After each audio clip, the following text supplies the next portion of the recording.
तो क्या इस देश में लोकतंत्र सुरक्षित है? पर यह बात कोई उठाना ही नहीं चाह रहा, इस पर कोई बात करना ही नहीं चाह रहा है, क्योंकि जो बुद्धिजीवी इस पर बात कर सकते थे उनकी आवाजों को दबा दिया गया है, या कुछ बुद्धिजीवी अब डर की वजह से बात नहीं कर रहे हैं। सबको दिखाया जा रहा है ईडी आ जाना या किसी झूठे केस में फंसा देना। अगर तुम्हारे ऊपर ईडी का केस नहीं लग सकता तो कुछ नहीं है, कुछ ऐसा केस बना दो, लड़कीबाजी वाला ही केस बना देंगे। कितना मुश्किल है। आजकल फिल्मों में देखते हो ना, एक व्यक्ति जिसकी छवि बिल्कुल साफ हो उसके ऊपर लड़कीबाजी का आरोप लगा दो। तो जब सच्चाई बोलने वाले चुप हो जाते हैं तो उस देश में जो जनसंख्या पनपती है उस प्रजाति को मैं चुलगौजा प्रजाति कहता हूं। तो अब भारत में चुलगौजों की संख्या बढ़ती जा रही है। चुलगौजा एक प्रजाति है जो गधों को अपना पूर्वज मानते हैं। गधों के सभी लक्षण इन चुलगौजों के अंदर होंगे, और इनकी सबसे बड़ी विशेषता यह होती है चुलगौजों की कि उनके आकाओं के द्वारा कोई भी काम किया जाए, भले ही वो राष्ट्र विरोधी हो, पूरी तरह से गलत हो, इन चुलगौजों का यह धर्म होता है कि उस काम को सही ठहरा देना, फिर चाहे उस निर्णय की वजह से पूरा देश ही गर्त में क्यों ना चला जाए। नोटबंदी हुई इस देश में, सरकार को यह जवाब देना चाहिए कि उस नोटबंदी से क्या फायदा हुआ, क्या नुकसान हुआ। और अगर एक बार नोटबंदी करने से,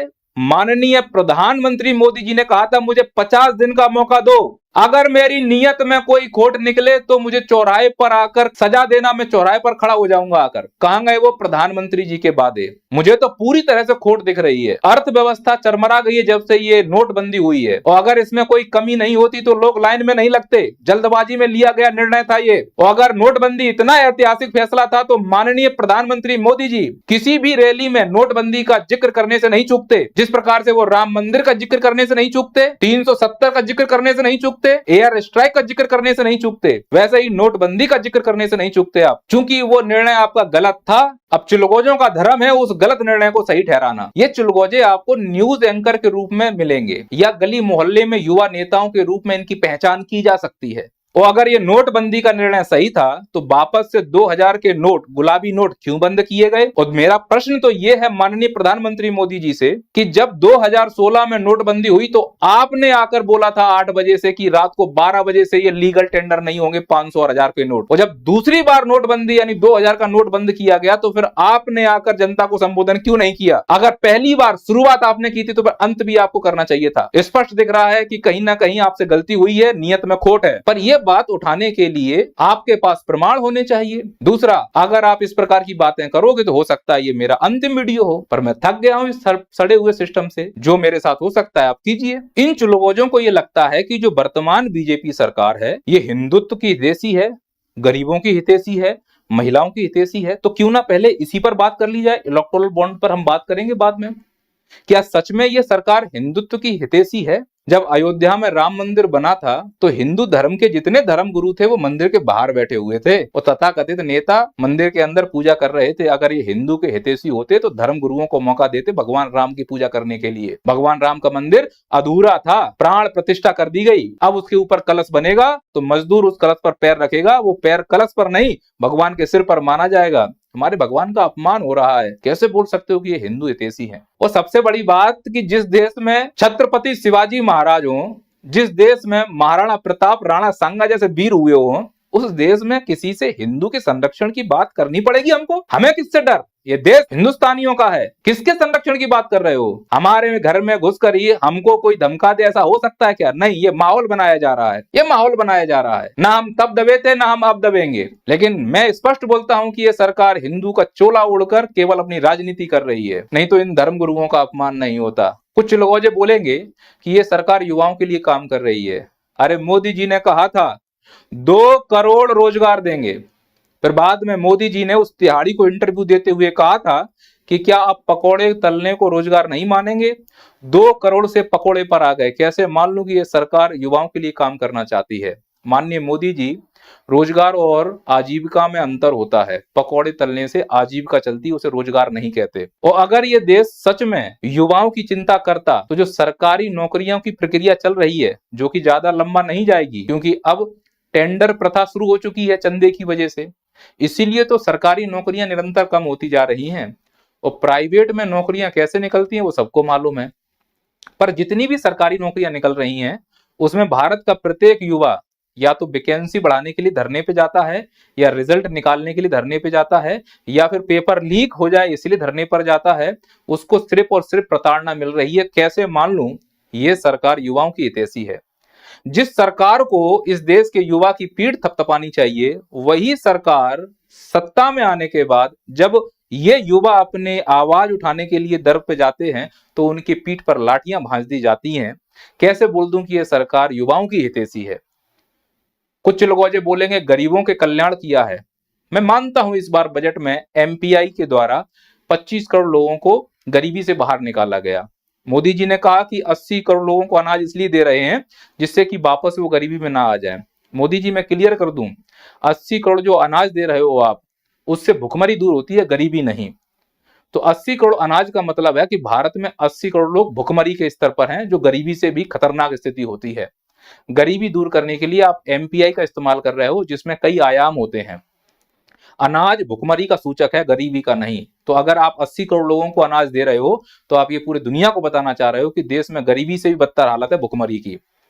और रही बात गरीबों की, तो गरीबों की स्थिति कभी प्लेटफॉर्म पर जाना, रेलवे प्लेटफॉर्म पर जनरल डब्बों में समझ में आएगा कि भेड़ बकरियों की तरह भरकर जाते हैं डब्बों में। बुलेट ट्रेन चलाने वाला यह देश 4 जनरल डब्बे नहीं जोड़ पा रहा है। छठ पूजा होती है बिहार की, जानवरों की तरह भर के जाते हैं ट्रेन में, 2 एक्स्ट्रा ट्रेन की व्यवस्था नहीं हो पा रही है। कैसे मान लूं ये सरकार गरीबों के लिए काम कर रही है। और चिलगोजों की संख्या ज्यादा है, वो तो महिमा मंडल करेंगे कि ये सरकार किसानों की हितैषी है। अरे जिस सरकार में 2-2 बार किसान आंदोलन करें और सरकार उनकी बात को सुनने को तैयार नहीं है, बाद में सरकार फिर थूक कर चाट ले, वो बात अलग है। झुकना पड़े वो बात अलग है। लेकिन एक तरीका होता है कि तुम्हारे दरवाजे पर अगर कोई आ रहा है, इस सरकार की ये हालत है कि अगर युवा किसी संस्था के दरवाजे पर जाए, जैसे मध्य प्रदेश पीएससी में युवा आयोग के सामने धरना देते रहे, कोई भी अधिकारी बात करने नहीं आया। किसान भी धरना दे रहे हैं, आंदोलन कर रहे हैं, अधिकारी कोई आए बात कर ले, एक बार क्या समस्या है अपना ज्ञापन दे दे, आप उनको कन्विंस कर लो। अगर कन्विंस नहीं कर पा रहे तो तुम इसका मतलब उनकी बातों को समझ नहीं पा रहे हो, केवल अपने मन की बात सुनाने में लगे हुए हो। ऐसी मन की बात को अचार डालेंगे अगर तुम सामने वाले मन की बात नहीं सुनना चाह रहे हो। आंदोलन पर बैठा है किसान, कैसे मान लो ये सरकार किसान की हितैषी है। अब चिलगोजे बोलेंगे नहीं ये सरकार तो महिलाओं की सुरक्षा करती है। महिलाओं की सुरक्षा? जिस सरकार में सांसद के ऊपर पहलवानों के शोषण का आरोप है, उसका बाल बांका नहीं हो रहा है, कैसे मान लूं ये सरकार महिलाओं की सुरक्षा करे? मजाक चल रहा है क्या महिलाओं के मामले में? अरे हवसी हैं ये लोग तो। बीजेपी के आईटी सेल के 3 छर्रे, इनके फोटो आप देख पा रहे हो, बड़े बड़े लोगों के साथ फोटो हैं। आईआईटी बीएचयू लड़की के साथ बलात्कार किया था, 60 दिन तक यूपी पुलिस पकड़ नहीं पाई। वो यूपी पुलिस जो रातों रात भैंस ढूंढ लाती है। वो इन हरामखोरों ने मध्य प्रदेश में प्रचार किया था, चुनाव के बाद इनको पकड़वाया गया। कैसे मान लूं ये सरकार महिलाओं की सुरक्षा के लिए काम कर रही है। बिल्किस बानो में 11 आरोपी रिहा हुए, गुजरात में इन हरामखोरों को माला पहना के स्वागत किया गया। मैं कैसे मान लूं ये सरकार महिलाओं की सुरक्षा कर रही है। इसी सरकार में ये भालू जैसा दिखने वाला हैवान, इस हरामखोरों ने बलात्कार किया है, अपने आप को धर्मगुरु बोल रहा है। ये पैरोल पर बाहर आता है वो सरकार की संरक्षण में, क्योंकि ये खड़ा होकर जहां भी बोलेगा तो इसको मानने वाले कई सारे चुलगौजे हैं। तो लगता है भगवान आ गए, भगवान बोलेंगे इसको वोट दो, इसका भी काम, सामने वाली पार्टी का भी काम। चुलगौजे बोलेंगे नहीं स्टार्टअप के लिए किया है, digital India, startup India. Startup India Bharat में पेटीएम के धड़ल्ले उड़ गए, बाइजू रोड पर आ गया। ये जो यूनिकॉर्न नई नई बनी है, अनअकैडमी या फिर ये फिजिक्स वाला, इनके भी लंबे दिन नहीं है, फेफड़े बाहर आने वाले हैं। क्योंकि इस देश में जब चंदा दो ठेका लो प्रोसेस चल रहा है, तो बड़े बड़े उद्योगपति छोटी मोटी मछलियों को पनपने ही नहीं देंगे। वो चाहते हैं कि सब काम हम ही कर लें, चड्डी बनियान से लेकर हेलीकॉप्टर हम ही बेचें, दूसरा कोई डेवलप ही ना हो पाए। सरकार भी उसके सहयोग में खड़ी हुई है। 13 मार्च को रिपोर्ट आएगी एसबीआई की, दूध का दूध पानी का पानी हो जाएगा कि किसने किसको कितना चंदा दिया है और बदले में सरकार ने उनको क्या दिया है। अगर इसमें सरकार कोई बीच में बदमाशी नहीं करती है, बदमाशी तो करेंगे, प्रकृति ही बदमाशी की है। तंड बंड करना इनका प्रमुख उद्देश्य है। अब चूंकि इनके चेहरे सामने आ रहे हैं, अब कितने सामने आएंगे वो ठीक है, ये भी हो सकता है मेरा ये अंतिम वीडियो, औकात से ज्यादा बोल रहा हूं मैं। ये लाला रामदेव भगवा कपड़ा पहनकर पूरे भारत को मूर्ख बना रहा है। सुप्रीम कोर्ट ने कहा है कि तेरे प्रोडक्ट में मिलावटी सामान है। इंसान मिलावटी है, दिखता नहीं है। ये कभी अपने को पंडित कहता है, कभी अपने आप को ओबीसी कहता है। नंबर 1 का झूठा आदमी है ये, इससे बड़ा झूठा ही नहीं हो सकता कोई। तो जिस देश में पाखंडी झूठे भगवा पहन रहे हो, भगवा का अपमान है, इसके ऊपर भगवा शोभा नहीं देना चाहिए मेरे हिसाब से। नहीं, इस देश में लोकतंत्र की रक्षा हो रही, भारत लोकतंत्र की जननी है। लोकतंत्र की रक्षा, चंडीगढ़ का चुनाव हुआ था, ये रहा लोकतंत्र का हत्यारा। क्या कर लिया इसके लिए? सरेआम इसने धांधली की, सुप्रीम कोर्ट ने फटकार लगाई, कुछ हुआ इस देश में? नहीं नहीं, ये सरकार, बोलने की स्वतंत्रता, बोलने की स्वतंत्रता है सरकार में? अरे चुलगोज हो, इनको देखो दलालों को। ये वो दलाल हैं, किसी की पार्टी हो, मान लो अभी कांग्रेस होती तो ये कांग्रेस के तलवे चाट रहे होते, बीजेपी है तो बीजेपी के तलवे चाट रहे हैं, फिर कोई पार्टी आएगी उसके इनका काम ही है तलवे चाटने। इनके जो बच्चे पल रहे हैं वो तलवे चाट के ही पल रहे हैं, ये न्यूज एंकर थोड़ा ना, ये दलाल हैं। इनसे मुझे शिकायत नहीं है, मुझे शिकायत है ऐसे लोगों से जो बुद्धिजीवी हैं, जो यूट्यूब पर बहुत अच्छा कर रहे हैं। चिलगोजे बोलते हैं कि यह सरकार पारदर्शी सरकार है, पारदर्शिता लाती है। पारदर्शिता ये क्या होता है? अभी सुप्रीम कोर्ट ने इलेक्टोरल बॉन्ड को असंवैधानिक घोषित किया है, ये बहुत बड़ा धब्बा है, क्योंकि ये सुप्रीम कोर्ट ने जो असंवैधानिक घोषित किया है, ये आर्टिकल 14 का उल्लंघन है। कई सारे इसमें परिवर्तन किए गए, संशोधन किए गए, एक्ट में बहुत सारे संशोधन किए गए, इसे एक मनी बिल की तरह पेश किया गया, राज्यसभा की अनुमति नहीं दी गई, क्योंकि धांधली करना था। मोदी जी ने दाढ़ी इसलिए बढ़ाई जिससे तिनका आ पाए दाढ़ी में तिनका है मोदी जी के। अगर मोदी जी की दाढ़ी में तिनका नहीं होता तो ये इलेक्टोरल बॉन्ड असंवैधानिक घोषित नहीं किया जाता। मोदी जी की दाढ़ी में तिनका नहीं होता तो पीएम केयर फंड का एक एक हिसाब दिया जाता। बोले नागरिकों को हिसाब नहीं देंगे, क्यों नहीं दोगे?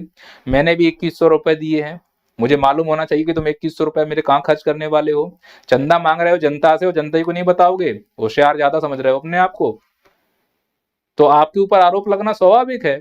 अरे हमाम में सब नंगे होते हैं मोदी जी। अब आप ईमानदार हैं तो प्रेस कॉन्फ्रेंस करिए, पर उसके लिए जिगर चाहिए। 10 साल में एक भी प्रेस कॉन्फ्रेंस नहीं की है, मन की बात करते हुए घूम रहे हो। दूसरों की मन की बात आप कब सुनोगे? इस देश को अगर विकसित बनाना चाहते हो 2047 तक, तो पारदर्शिता केवल किताबों में नहीं, हकीकत में होनी चाहिए। जमीन पर आकर धरातल पर काम कीजिए। पर जिस प्रकार से आपने सिस्टम बनाया हुआ है, जिसमें एक तानाशाह का लक्षण दिख रहा है, वो निश्चित तौर पर इस देश को विकसित नहीं बना सकता। हाँ, चिलगोजों के लिए विकसित हो जाए तो बात अलग है। पारदर्शिता की बात करते हो आप, जो ये सेल्फी पॉइंट बनाते घूम रहे हो सभी जगह, जब इसके लिए आरटीआई निकलवाया गया तो मालूम चला कि रेलवे स्टेशन पर जो सेल्फी पॉइंट बने उसका खर्चा रेलवे मंत्रालय उठा रहा है। क्यों भाई, ऐसा क्या विशेष है इसमें? और जहां भी आपका अखबार में फोटो, पेट्रोल पंप पे फोटो, सेल्फी पॉइंट पे फोटो, इससे अच्छा अगर आप काम कर लो धरातल पर तो दिल में फोटो आ जाएगा। अब आपको डिसाइड करना है मोदी जी कि आपको लोगों के दिल में आना है या फिर आपको फोटो में आना है। नितिन सेठी की रिपोर्ट था, उन्होंने पहले ही कहा था कि ये जो इलेक्टोरल बॉन्ड है ये असंवैधानिक घोषित होने चाहिए, और 5 सदस्य के इस पीठ ने, सुप्रीम कोर्ट ने इसको आज असंवैधानिक घोषित कर दिया। 15 मार्च का समय है, अब देखो क्या होता है, सरकार कितना करती है। इस इलेक्टोरल बॉन्ड का सबसे ज्यादा जो चंदा आया है वो बीजेपी को आया है, लगभग 6,500 करोड़ रुपए। वो स्पष्ट दिख रहा है ना धांधली। अब जो सरकार अगर सत्ता में है तो फिर वो स्वाभाविक है कि उन लोगों को लुटाएगी ना जो ऊपर बड़े बड़े उद्योगपति हैं। क्या मोदी जी ईमानदार हैं? आप कमेंट करके बताइए। मेरा प्रश्न है, क्या मोदी जी ईमानदार हैं? अगर मोदी जी ईमानदार होते, ये तब कहा जा सकता था जब उन्हें चीजों की जानकारी नहीं है। मैं मोदी जी की ईमानदारी पे इसलिए शक कर रहा हूं कि एक बार अजीत पवार के लिए उन्होंने कहा था कि यह व्यक्ति भ्रष्ट है, और उसके 3 या 4 दिन के बाद उसी अजीत पवार को पार्टी में शामिल कर लिया गया। इसका मतलब मोदी जी के नाक के नीचे ये सब हो रहा है। अगर आप उस कार्य में संलग्न हैं तो आप भी भ्रष्टाचारी हैं। आप भ्रष्टाचारी तब बड़े हो जाते हैं जब आप ईमानदारी का ढोंग करते हैं और भ्रष्टाचार कर रहे होते हैं, तब आपसे बड़ा भ्रष्टाचारी कोई नहीं होता। बीजेपी क्या वॉशिंग मशीन है? पार्टी के नेतृत्व कर रहे हो आप, अगर प्रधानमंत्री हो तो लात मार के निकालो ऐसे लोगों को, जेल में डालो। नहीं, अजीत पवार सिंचाई घोटाला बीजेपी में शामिल, एविएशन घोटाला प्रफुल्ल पटेल बीजेपी में शामिल, महाराष्ट्र सदन घोटाला छगन भुजबल बीजेपी में शामिल, हसन मुशरीफ शुगर मिल घोटाला बीजेपी में शामिल, हाउसिंग घोटाला नारायण राणे बीजेपी में शामिल। तो मैं कैसे मान लूं मोदी जी की आप ईमानदार हो? हम में तो सब नंगे हैं, हो तो आखिरकार आप भी राजनेता। बस धर्म की अफीम चटा दी है चुलगोजों को। शुक्र है कि मैं उन चुलगोजों में शामिल नहीं हूं। यह देश मेरा भी है, अगर इस देश में कुछ गलत होगा तो मैं बोलूंगा। मैं किसी के बाप से नहीं डरूंगा।